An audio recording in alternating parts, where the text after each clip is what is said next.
नमस्कार सर। नमस्कार। नए एपिसोड में आपका बहुत बहुत स्वागत है। आपका बहुत बहुत अभिनंदन।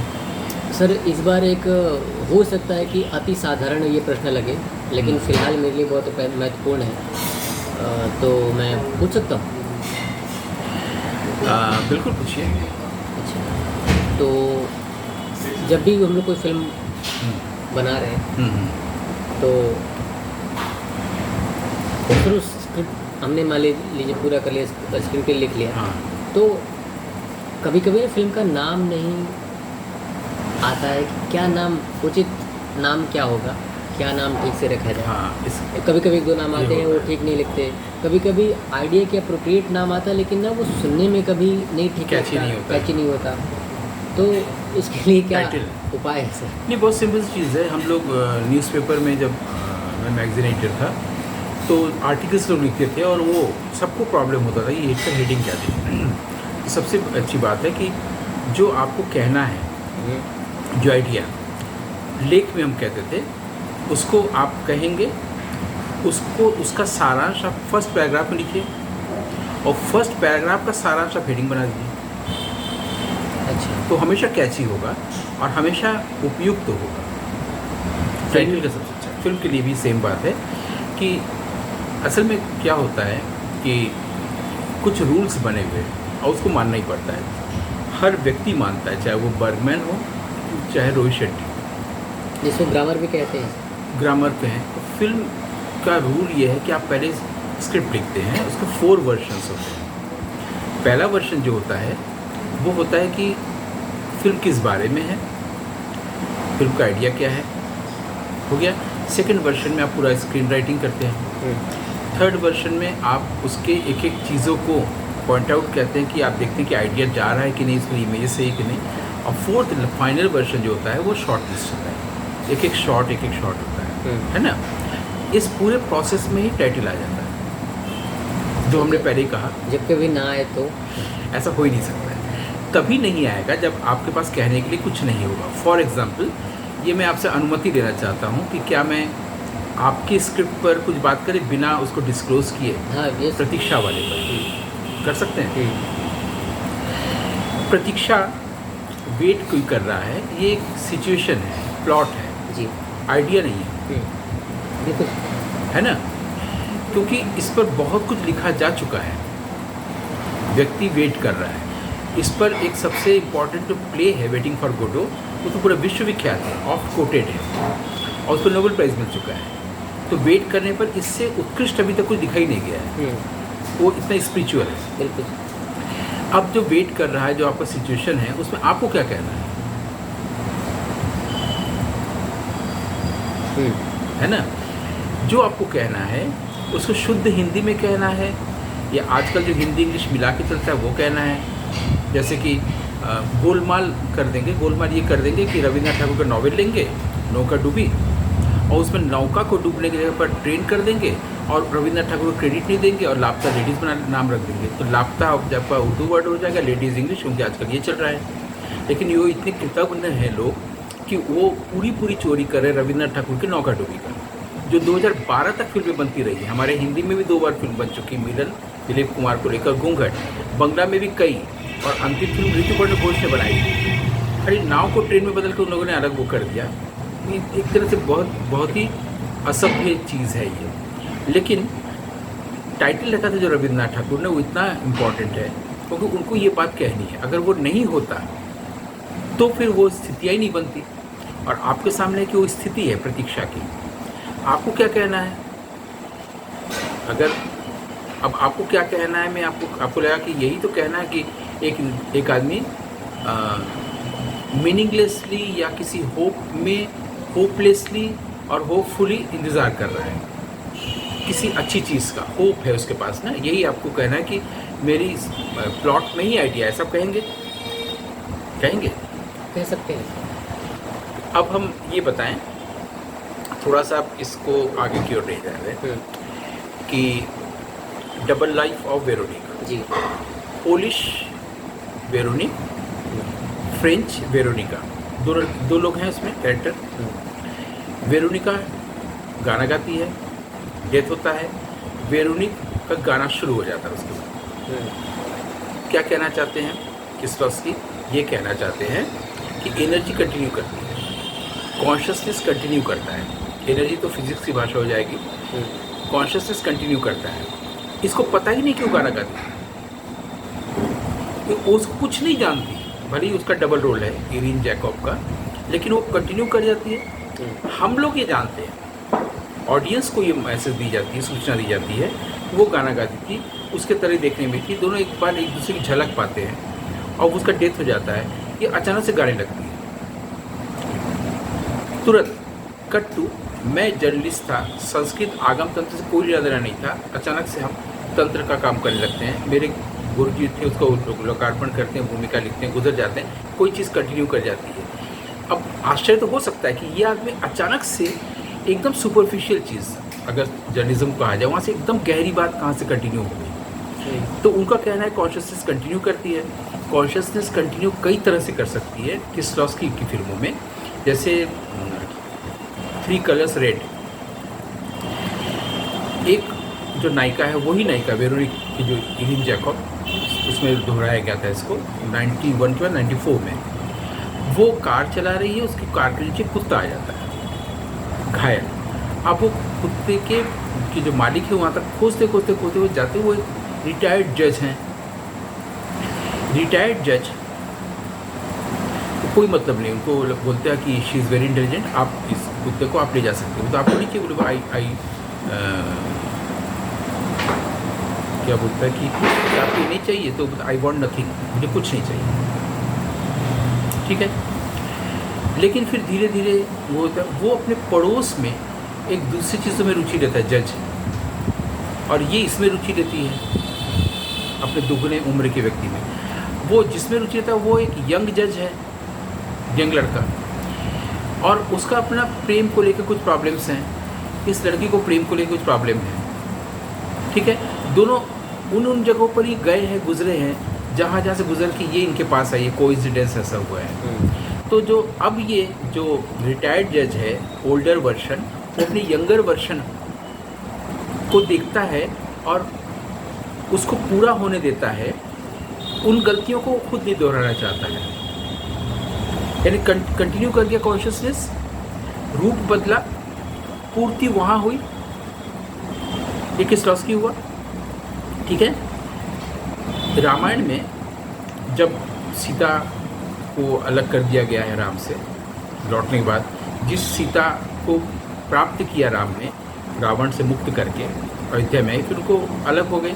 राम के पास एक दुख है, ठीक है। ऐसा तो नहीं कि राम ने तो सिर्फ जनता का यश लेने के लिए किया था, और उस जनता को कोई मतलब नहीं है, वो यश मिला भी नहीं। लेकिन जब राम को अब ऐसा लग रहा है कि वो हारे हुए व्यक्ति, उनके पास कोई शक्ति नहीं है और वो वन में है सीता, तो इन्होंने क्या किया कि सीता की मूर्ति बना करके सोने की अश्वमेध यज्ञ किया, क्योंकि वहाँ पर पत्नी का साथ होना जरूरी है, मूर्ति बना दिया। अब जब जीत लिया पूरा अश्वमेध यज्ञ, तो अब बोला तुम्हारा काम हो गया, तुम जाओ मूर्ति का। तो मूर्ति बोल रही कि जब काम पड़ा तब तुमने हमारा यूज़ किया, मैं नहीं जाऊंगी, क्योंकि मैं तुम्हारी पत्नी, मैं तुम्हारे साथ रहूंगी। ये सोने की मूर्ति बोल रही है। मूर्ति की हमारे यहाँ इस तरह से भूमिका है जो इस पर कभी चर्चा ही नहीं हुई है। जैसा कि धर्म की 13 पत्नियाँ थी, इसमें एक थी मूर्ति, और धर्म और मूर्ति के विवाह से 2 संतान पैदा हुए जो जुड़वा थे, एक नर एक नारायण। ये लोकाख्यान है, पुराणों में है। अब वो मूर्ति नहीं जाने लगी तो राम ने कहा कि ठीक है, तुम अगले जन्म में तुम पूर्ण होगी, अभी अगर अधूरा महसूस कर रही हो तो तुमको कभी वियोग की पीड़ा ही नहीं होगी। ये सोने की मूर्ति को राम कह रहे हैं कि तुम एक ऐसे प्रेम में रहोगे अगले जन्म में कि तुम अपने प्रियतम से अलग होकर भी तुम्हें हमेशा लगेगा तुम साथ में, वियोग नहीं रहेगा, तुम राधा होगी। और वो राधा होती है। हम लोग ये कहते हैं कि राधा कृष्ण अलग अलग हैं, ऐसा एक्चुअली नहीं है। राधा के पास कृष्ण के न होने का कोई वियोग ही नहीं है, ये राम ने कहा। यानी सीता से जो राधा होना है, राधा होना सीता की पूर्ति है, पूर्ति ऐसे हो रही है। हम लोग किस्लोवस्की से रामायण में आ गए अपने यहाँ, ठीक। यानी हर चीज़ की पूर्ति होती है, कॉन्शियसनेस का एक फुलफिलमेंट होता है, कभी भी सेपरेशन ये एक्चुअली होता नहीं है। हम लोग छोटे से दायरे में देखते हैं कि स्लॉस्की बड़े में दिखा रहे हैं, वाल्मीकि और भवभूति और बड़े में दिखा रहे हैं, है ना। तो हम लोग ऐसा कंटेंट लेके फिल्म बनाने जाते हैं जिसमें हम लोग ऑडियंस की चेतना का विस्तार करें, ठीक है। अब उसी तरह से कैकेयी कहती है राम से कि तुमने मुझे माफ़ कर दिया, मुझे पता है, लेकिन मैं चाहती हूँ कि मैं तुम्हारी माँ बनूँ। माँ तो हूँ ही, लेकिन ठीक से मैं माँ का जो आत्मदान है वो राम बोलते वो आप बस नहीं कर पाएंगे, लेकिन माँ आप अगले जन्म में होंगी। और वो देवकी बनती है लेकिन दूध नहीं पिला पाती, आत्मदान नहीं कर पाती, वही क्या कही। और उधर जब वो जंगल में शबरी बेर खिलाई तो शबरी की इच्छा हुई थी कि मैं राम को अपनी गोद में बैठा के दूध पिलाऊँ, लेकिन उनका दूध नहीं हो रहा था।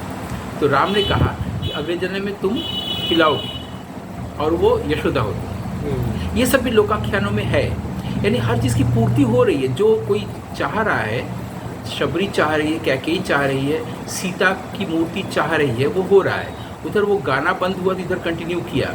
कोई व्यक्ति तंत्र पर पूरा जीवन काम किया, उनका शरीर अब नहीं रहा, वो इधर से काम कर गया, है ना।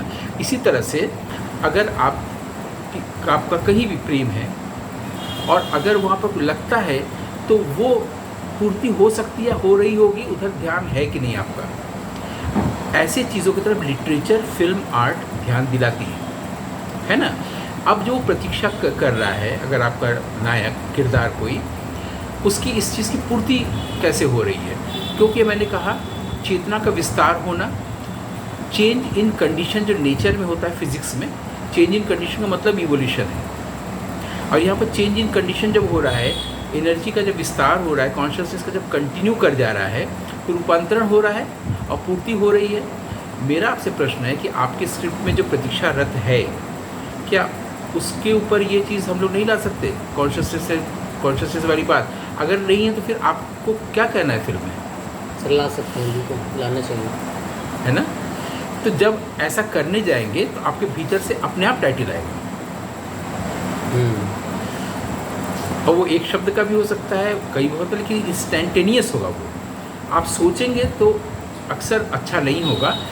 एक इंस्टेंटेनियस स्पीड की भी बात हमारे यहाँ कही गई है। मान लीजिए आप एक बॉल छोड़ रहे हैं, आप अगर आपको ये नीरस न लगे तो मैं पहले ही माफ़ी मांग लेता हूँ कि आप जब बॉल छोड़ते हैं और बॉल ज़मीन पे गिरता है, इसको अगर आप चाहें कि यहाँ से गिर रहा है, यहाँ पर एक पॉइंट बना लें, इसका नाम लिख दें ए, और आप जानना चाहें कि इस जगह का इंस्टेंटेनियस स्पीड क्या है, तो आपको पता चलेगा मैथमेटिकली बॉल फर्श को टच ही नहीं कर रही है, क्योंकि यहाँ से यहाँ अगर वो आधी दूरी ले रही है तो ये चूँकि कांस्टेंट नहीं है, स्पीड कैसे करते हैं, डिस्टेंस अपॉन टाइम। तो यहाँ का डिस्टेंस हो गया, टाइम ले लिया, वो कांस्टेंट नहीं होने से टाइम, क्योंकि वो एक्सेलरेट कर रहा है। नीचे जब भी कोई चीज़ गिरेगा स्पीड बढ़ती जाएगी ना। ऐसे में आप किसी एक पॉइंट पर इंस्टेंटेनियस स्पीड कैसे आप गणना करेंगे? यही से कैलकुलस शुरू होता है ना। तो फिर आपको क्या करना पड़ेगा कि अगर यहाँ से यहाँ हाफ हो रहा है तो यहाँ से और उसका हाफ, फिर उसका हाफ, ऐसे करते इन्फिनिटी तक जाएंगे, जो एक सेट नंबर नहीं है, नंबर थ्योरीज में नहीं आता है, तो आपको मीनिंगलेस कहा जाएगा, क्योंकि वो डिस्टेंस भी ज़ीरो हो गया और टाइम भी ज़ीरो हो गया, उसका कोई मतलब मीनिंगलेस हो गया। तो इन्फिनिटी भी नंबर नहीं है, ज़ीरो भी वहाँ पर नंबर नहीं आ रहा है, ऐसे में वो बॉल कभी टच ही नहीं कर रहा फर्श को, इस दृष्टि से। लेकिन दूसरी दृष्टि जब आप इसको लिमिट करेंगे कि आपको यहाँ से यहाँ तक एक पर ही आके रुकना है या दो पर ही आके रुकना है, इतना है, तो आप देखेंगे कि उसमें जो टाइम ऐड करेंगे, इतना प्लस इतना, T1 plus T2 plus T3 T4, तो आप देखेंगे कि वो 2 के अंदर ही ख़त्म हो रहा है लिमिट करने पर। तो आप ये इंस्टेंटेनियस स्पीड लाने का चीज़ है। वैसे टाइटल जब आप सोच रहे हैं तो स्पॉन्टिनिटी के साथ, स्पॉन्टिनियस स्पीड जैसे होती है हमारे कैलकुलस में, वैसे ही अचानक से स्पॉन्टिनिटी के साथ वो आएगा, लगेगा एकदम बिल्कुल ऐप्ट टाइटल है, क्योंकि उसको सोच विचार करेंगे तो कभी आपके मन के अनुसार नहीं होगा वो। और जैसे ही आपको जो बात कहनी है, जैसे आप बात कह रहे हो वही तो टाइटल बन रहा है।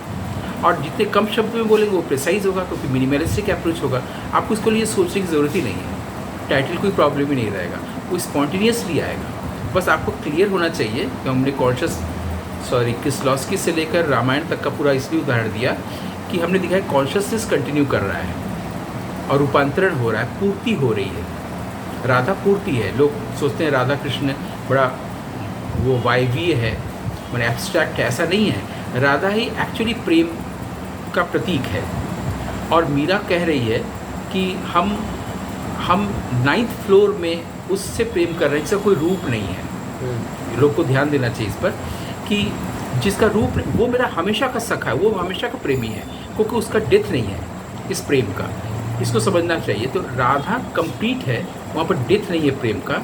राधा प्रेम की एक ऐसी उत्कृष्ट प्रतीक है जिसमें सीता की पूर्ति हो गई। अब वहाँ सेपरेशन नहीं है। जहाँ सेपरेशन नहीं है, कॉन्शियसनेस वहाँ तक पहुँच सकता है, ऐसा भवभूति कह रहे हैं।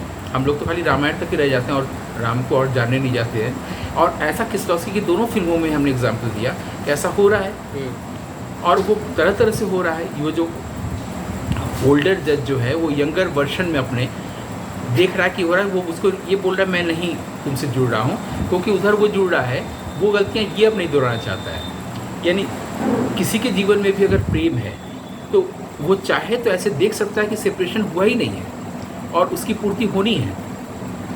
तो आपकी फिल्म देखे ऑडियंस का एक नज़रिया बदलेगा, उसको सोचने के लिए कोई विषय मिलेगा, वो भी अपने जीवन पर सोचने लगेगा, उसका होराइजन बड़ा होगा, उसका जिसकी जो चेतना उसको विस्तार मिलेगा, एनर्जी को विस्तार मिलेगा।